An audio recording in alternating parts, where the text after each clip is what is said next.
everyone. Good morning. Greetings in the name of the Lord Jesus Christ.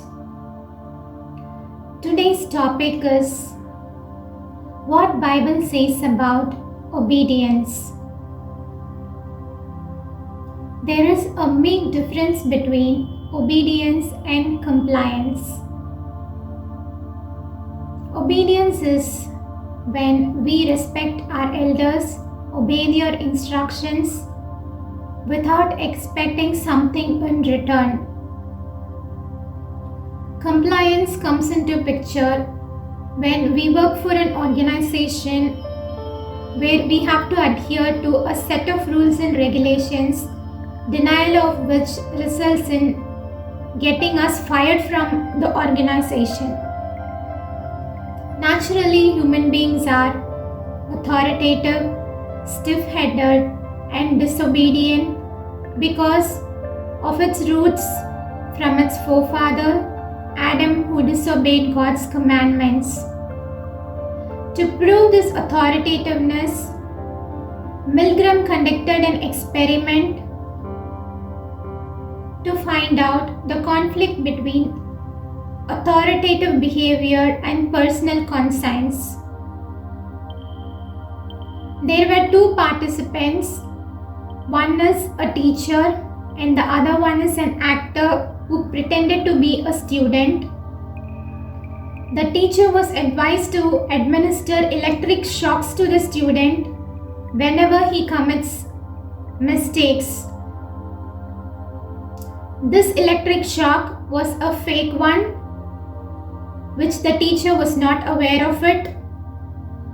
The student deliberately committed mistakes to know the extent of the electric shocks given by the teacher to prove his authoritativeness or to verify the authoritativeness being exhibited on the student when the power was given to him.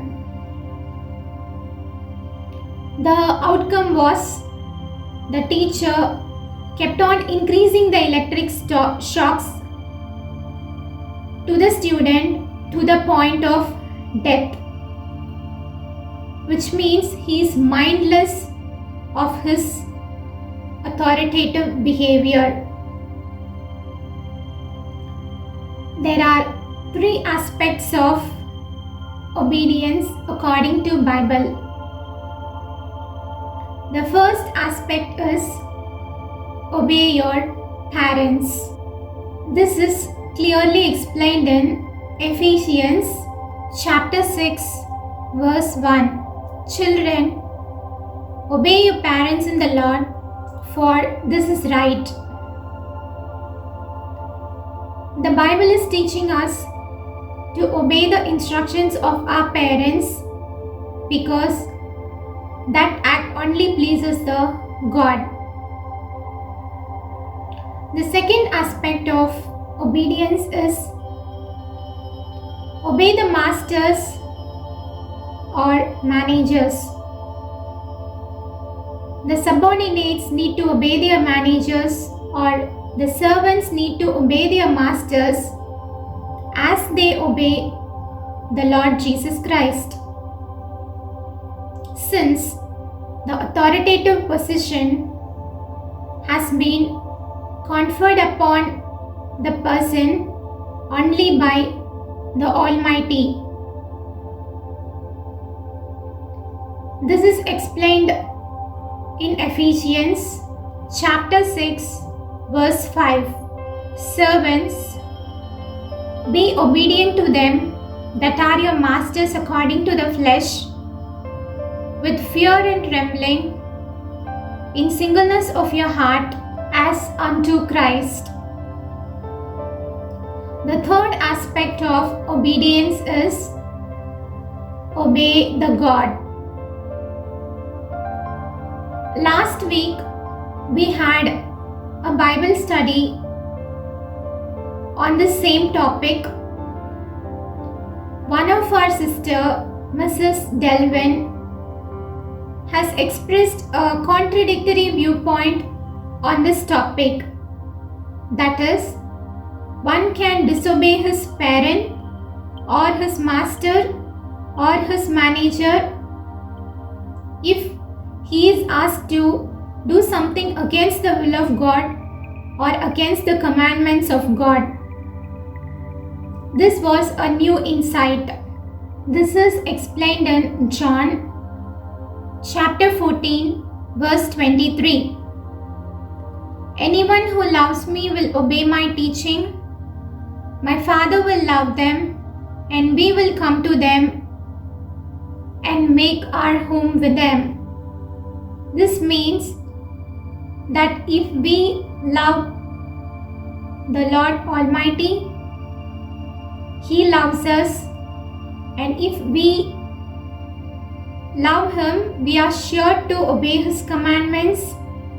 If we are obeying His commandments, He comes and dwells within us, and when He dwells within us, we are abundantly blessed. Lord Jesus Christ expects us to have such a love without any expectation for Him. There is no force, no condition to love Him. He willingly shed His blood on the cross since He loved us without any condition. And the blood was shed for the salvation of our sins at free of cost. Shall we love Him back? Let's pray. Our gracious Heavenly Father, thank You for the blood shed in the cross so that we are entitled for a free salvation. Lord, please allow us to love You as You loved us without any condition or expectations from us, O Lord. Please provide us with the heavenly wisdom and realization of Your love. In Jesus' precious name we pray. Amen.